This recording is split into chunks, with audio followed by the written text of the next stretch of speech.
Fala galerinha do canal FM+, com vocês Manu Lessa. Vamos a mais uma aulinha Ondas parte 2. Eu nem sei em quantas aulas eu vou fazer ondas com vocês. Essa é a segunda aula de ondas. Na primeira a gente trabalhou elementos geométricos, velocidade de onda, relação de Taylor. Você pode procurar aí, que o vídeo está aí no canal, ok? Hoje a gente vai ver fenômenos ondulatórios, a primeira parte de fenômenos ondulatórios, reflexão de ondas, falando de eco, falando de reflexão de ondas em cordas. Você não pode perder, se liga aí. Mas antes, roda a vinheta.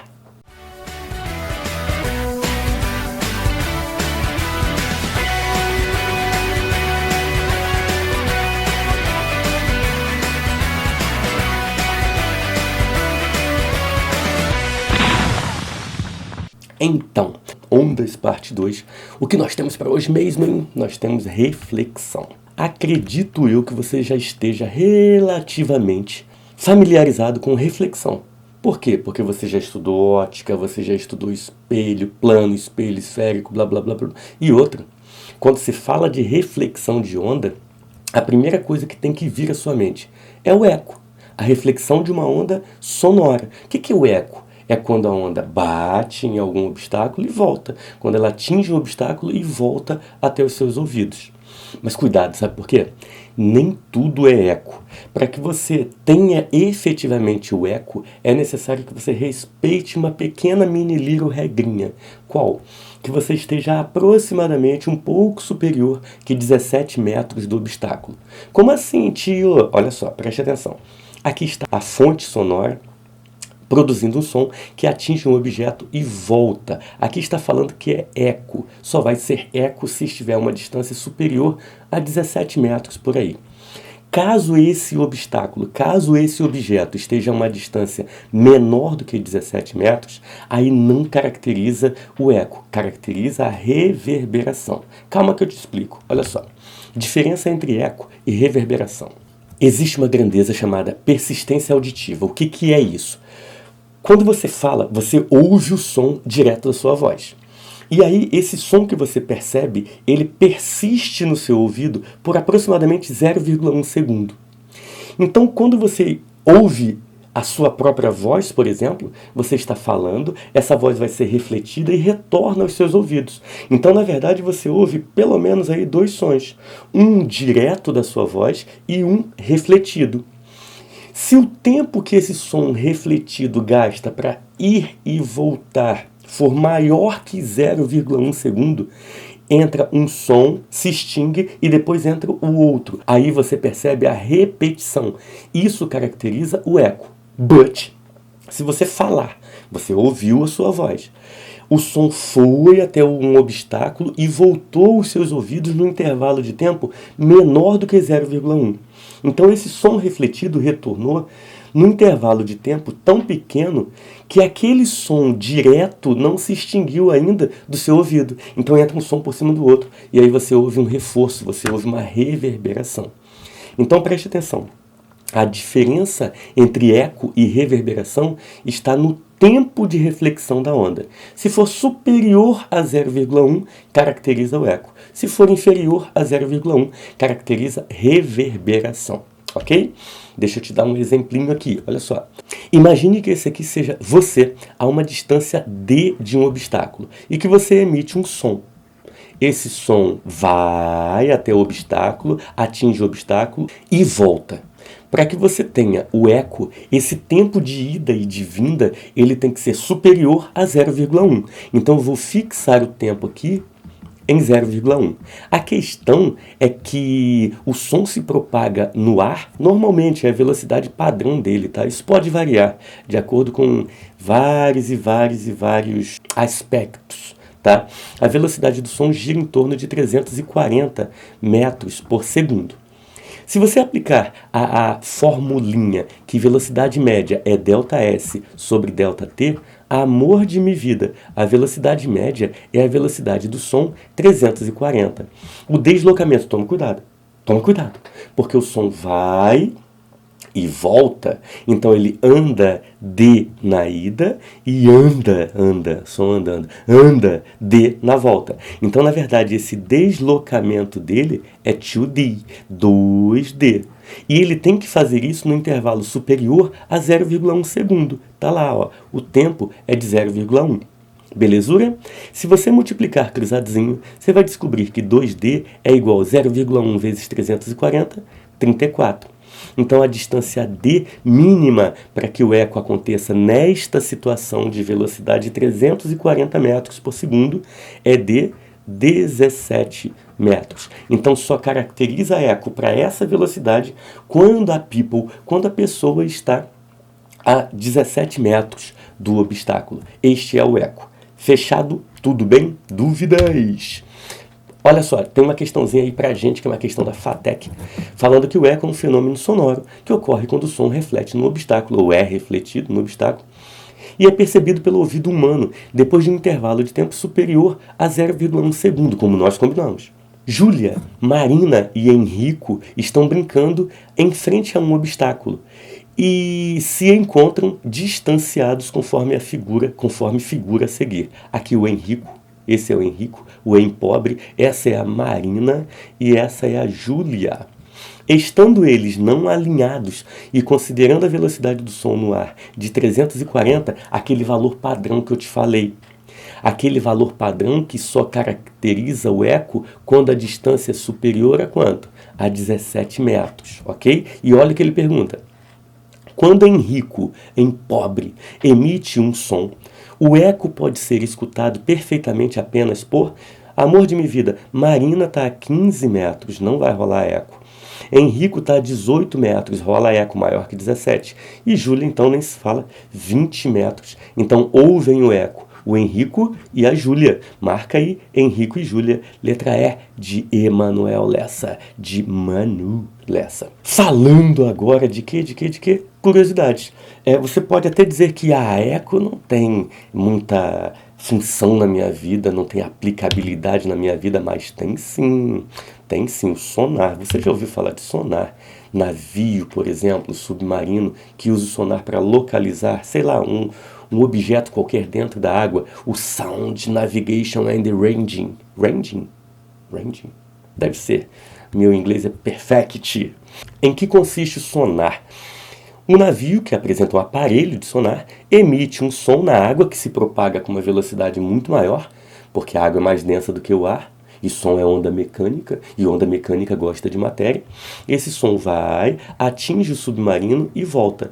Quando esse aparelhinho mede o tempo de ida e de volta, a percepção do eco, nesse caso, consegue localizar perfeitamente o submarino. Isso aqui é um aparelho eletrônico que serve para essa localização através do eco. Isso aí acontece também na natureza. Existem alguns animais, como o morcego, por exemplo, que se localiza através do eco. Ele emite uma onda sonora, e essa onda é refletida, por exemplo, numa borboletinha ou numa mariposa e volta. Detalhe, essas duas situações aqui são situações de prova. Essa primeira aqui, essa figurinha, eu peguei nada mais, nada menos que da prova da UERJ. Questão tranquila, questão de cinemática, não é nem de onda. Tá? Mas falava de eco. Isso aqui é o UERJ. E essa figurinha do morceguinho caiu no Enem, envolvendo outros aspectos, efeito Doppler, por exemplo, que naturalmente você vai ter aulas sobre esses fenômenos ondulatórios aqui no FM+. Tá? Existem outros animais também, se eu não me engano, o golfinho, tem uma baleia aí que se localiza através de eco, mas eu não sou de biologia, então eu nem vou ficar colocando essas situações para vocês. O que eu quero é que você coloque na sua cabeça que animais também se localizam através do eco, através desse fenômeno ondulatório chamado de reflexão. Mas em Manu capítulo 15, versículo 28, está escrito que nem só de sonar vive o homem, mas também de radar. O que seria exatamente o radar? O radar significa Radio Detection and Ranging, radar. A diferença entre radar e sonar é que o sonar funciona com ondas sonoras, emissão de ondas sonoras. E o radar funciona através de emissão e reflexão de ondas eletromagnéticas. magnéticas, tá? Aqui eu estou vendo um radar de mão, usado normalmente pela Polícia Rodoviária Federal. Ele emite uma onda eletromagnética, essa onda é refletida no carro ou no objeto qualquer e, naturalmente, esse eco, entre aspas, dependendo do tempo de recepção desse eco, o aparelho consegue calcular a velocidade média do veículo, tá? Se for superior à permitida ali na via, naturalmente esse veículo vai ser multado, tá bom? Esse é o radar, então. Então você tem aí basicamente 3 situações de reflexão de onda, que são a reflexão pura e simples, eco, reverberação, a aplicação disso tanto na tecnologia quanto na natureza, que é o sonar, a ecolocalização, por exemplo, do morcego, e agora você está vendo aí a reflexão de uma onda eletromagnética, que é o radar. E aí, meu filho, chegamos a uma partezinha decorebinha, que na verdade trata de reflexão de ondas transversais em cordas. Se você pegar uma corda, por exemplo, e aplicar um pulso nela, naturalmente esse pulso que se propaga nessa corda, ele pode ser refletido. Só que aí eu gero 2 situações distintas e que você tem que saber. A primeira situação é quando a corda tem sua extremidade fixa. Imagine que você pega essa corda aqui, bata um prego nessa parede, ela tem extremidade fixa. Ela não pode se movimentar. Como, por exemplo, corda de um violão. Pronto, corda de um violão. Ela não é fixa dos 2 lados. Então seria mais ou menos isso. Quando essa ondinha atinge essa parede, ela naturalmente vai voltar. Só que o detalhe é que ela volta invertida. Por que ela volta invertida? Porque essa frente aqui do pulso, essa vertente dianteira do pulso, ela está jogando todas as partes da corda para cima. E quando ela chega à parede, ela dá um soco, dá um soco na parede para cima. Mas para toda ação existe uma reação de mesmo módulo, mesma direção em sentidos opostos. Então a parede soca a corda para baixo, empurra a corda para baixo e ela inverte a fase. Ela volta em inversão de fase. E isso vira regra. Toda vez que o pulso se propaga numa corda de extremidade fixa e é refletido, ele sofre inversão de fase, ou seja, volta de cabeça para baixo, ok? Porém, existe o segundo caso, naturalmente também falando de cordas, né? Pulsos em cordas, que é com extremidade livre. Imagine aqui um anelzinho na ponta da corda.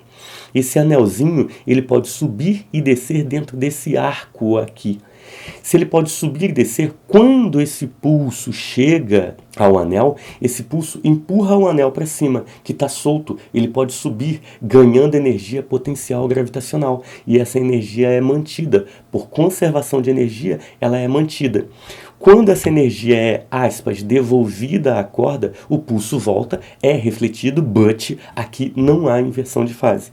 Aqui o pulso volta em concordância de fase. Ele não sofre inversão de fase. É decoreba? É. Então resume aí. Preste atenção. Corda fixa, extremidade fixa, amor de minha vida, há inversão de fase. Volta invertido. Se chegar por cima, volta por baixo. Se chegar por baixo, volta por cima. Corda com extremidade livre. Corda com extremidade livre, não há inversão de fase. Se está por cima, volta por cima. Se está por baixo, volta por baixo. E assim por diante. Beleza? Tem questãozinha? Tem questãozinha. Tem uma questãozinha da antiga, falecida UF, que fala o seguinte. A figura representa a propagação de 2 pulsos em cordas idênticas e homogêneas. A extremidade esquerda da corda na situação 1 está fixa, está fixa, está fixa, está fixa na parede. E na situação 2 está livre, está livre, está livre para deslizar, com atrito desprezível ao longo de uma haste. Identifique a opção em que estão mais bem representados os pulsos refletidos nas situações 1 e 2. Amor, olha só, aqui é fixo. Inverte ou não inverte, bebê? Inverte. Há inversão de fase. Se está por cima, volta por baixo. E aqui, situação 2, livre. Se é livre, inverte ou não inverte? Não inverte. Bate, volta, reflete. Só que volta por cima, sem inversão de fase.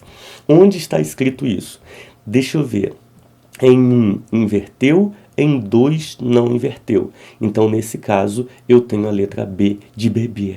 Tá? Resposta, letra B. Na primeira inverte, na segunda não inverte. E vida que segue. E a The Last of the Day, estamos chegando... Isso aqui é pegadinha, isso aqui em sala de aula é uma maravilha. Olha só, eu sempre coloco esse exemplo em sala de aula para os meus alunos e muita gente erra. Eu vou te falar o porquê. Olha só. Uma corda horizontal tem duas extremidades livres. Numa delas, produz-se um pulso que se propaga ao longo da corda. Qual o aspecto da corda logo após a reflexão do pulso na extremidade? Qual é a extremidade? Segundo ele, livre. Então você não vai ter uma inversão de fase. Aqui a onda vai bater, vai voltar, vai refletir da mesma maneira. Só que alguns alunos desenham o após, olha o Manu Lessa desenhando o após. Assim. Por que esses alunos desenham o pulso voltando assim? Porque eles imaginam o pulso como algo rígido, que bateu na parede e voltou. Eles não contam que quem chega primeiro sai primeiro. Então, nesse caso, esse pulsinho aqui, que eu vou até mudar a cor da tinta, ó. Esse pulsinho aqui, esse pedacinho aqui, que é o azul, filho, ele está chegando à extremidade primeiro. Então, ele é refletido, não vai inverter, porque a extremidade é livre, e ele vai voltar primeiro. Então, quando eu for desenhar isso aqui, o que é azul volta primeiro. E o vermelhinho, tio? Não, o vermelhinho chega depois. Chega depois, reflete, não inverte e volta também. Então o aspecto correto da minha onda é isso aqui, da minha onda refletida. Tá ok? Esse aqui não, esse aqui é o errado. Isso aqui não vai rolar, isso aqui não vai acontecer. Ok? Bem, ficamos por aqui. Um beijo do gordo, mas antes, se inscreve no canal. Se liga no canal, ativa o sininho, dá o joinha, que é importante pra gente, e fica aí atento às próximas aulas de fenômenos ondulatórios que eu vou te falar. Até então, importante pra caramba em Enem. Tem caído bastante todos os fenômenos, naturalmente, não estou falando só de reflexão, não. Fenômenos ondulatórios, muito, muito importante em nível de Enem. Um beijo do gordo, até a próxima, tchau!